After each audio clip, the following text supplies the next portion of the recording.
Za oknami mamy już aurę jesienną, ale w sadach cały czas jest wspomnienie lata, dlatego że u wszystkich naszych znajomych, którzy mają drzewka owocowe, pięknie obrodziły śliwki. Zapraszamy zatem na placek wegański i bezglutenowy ze śliwkami. A o tym, że nie zrobiliśmy takiego placka, skutecznie przypomniano nam jeszcze w Wenecji, kiedy zaczęto zadawać pytania, czy znajdę odpowiednie ciasto na placek, które się nadaje, które będzie kruche. My tu sobie spacerujemy, zwiedzamy sobie wystawy, podziwiamy sztukę, próbujemy się cieszyć końcówką wakacji, a tutaj placek zaczął nam kiełkować w głowie. No, dzisiaj obrodził. Zapraszamy Was, mieszamy ciasto. Oczywiście zaczynamy od suchych składników. Najlepiej przygotować placka z mieszanek różnych mąk, gdyż każda ma inne właściwości. Mamy ziemniaczaną, mąkę z ciecierzycy, mąkę ryżową i mąkę kukurydzianą. Do tego potrzebujemy czegoś, co osłodzi, ponieważ placek ze śliwkami musi być słodki. My korzystamy z brązowego cukru pudru, który sami robimy z cukru trzcinowego. Dodajemy jeszcze siemię lniane zmielone, gdyż ono zastąpi nam i jajko, i gluten. A żeby placek lekko nam urósł, potrzebujemy sody oczyszczonej i sporej szczypty soli, która sprawi, że ciasto nie będzie jałowe. Mieszamy. To mieszanie tych suchych składników nie jest takie proste, gdyż mąka ciecierzycowa zbija się w takie grudki i trudno ją rozbić, a jak już powiedziałam chyba bodajże w poprzednim albo 2 odcinki temu, nie da rady przy mąkach bezglutenowych skorzystać z tego takiego sitka, przez które się przesiewa, gdyż mąka zalepia dziurki. Natomiast jeśli macie ochotę na śliwki w innej postaci, przepisy, całą plejadę przepisów znajdziecie nad Joli głową. Tutaj znajduje się link. Jeśli Wam się podoba przepis na placek ze śliwkami, możecie polubić ten odcinek. Możecie również zasubskrybować kanał, jeśli jeszcze tego nie zrobiliście, a macie na to ochotę. I wtedy naciśnijcie sobie ten dzwoneczek, który znajduje się mniej więcej tutaj i zawsze dostaniecie powiadomienie mailowe, że coś nowego wydarzyło się w naszej wegańskiej i bezglutenowej kuchni. Pamiętajcie, że odcinki można komentować zarówno na YouTube, jak i na blogu kulinarnym.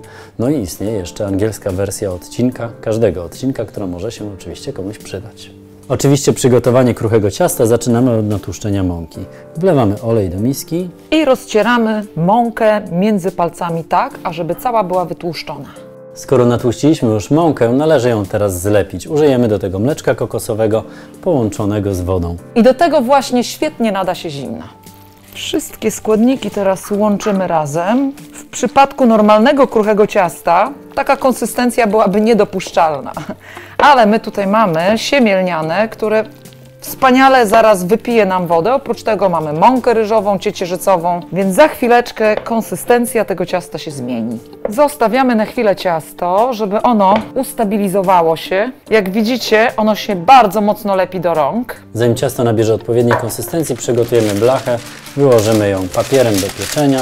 Jeśli macie 2 takie same blaszki, z pewnością będzie Wam łatwiej, ponieważ pomiędzy jedną a drugą wkładamy papier, zaginamy brzegi i zabieramy się za przygotowanie kruszonki, która składa się ze zmielonego cukru trzcinowego oraz mąki ryżowej, do której dosypujemy od razu mielonych goździków i cynamonu.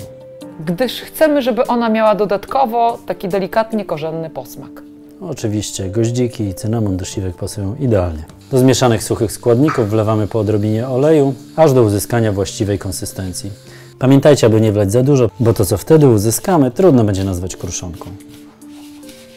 Dla pewności posmarujemy resztkami oleju papier. Nie wiem jak Wam, ale mi zdarzyło się kilka razy, że ciasto przykleiło się do papieru do pieczenia. Także wolę mieć pewność, że nie trzeba będzie od ciasta odrywać kawałków papieru.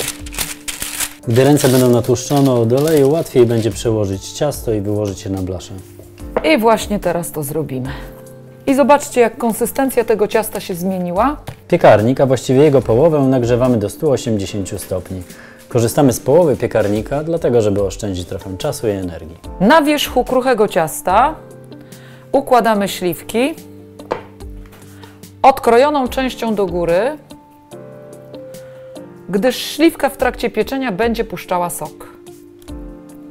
I wstawiamy do piekarnika na 40 minut, a później zobaczymy. Jeżeli śliwka puści sok, to wtedy wyjmiemy.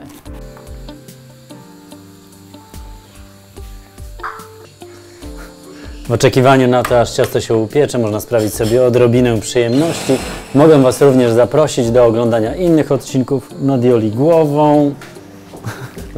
w których znajdziecie przepisy na różne ciasta. Jeżeli nie macie czasu lub ochoty na gotowanie, zapraszamy Was do Bistro Delikatesów Atelier Smaku. A jeśli do Gdyni macie daleko, możecie odwiedzić nasz sklep internetowy. A na ateliersmaku.pl znajdziecie dokładny przepis oraz informacje o terminach warsztatów kulinarnych.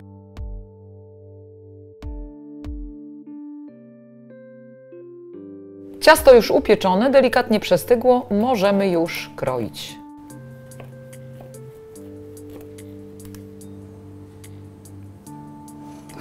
Największe. Chcesz z tym brzeszkiem czy większe? Dobrze, Nie weź chcę większe. brzeszki, ale to większe. Smacznego I na zdrowie.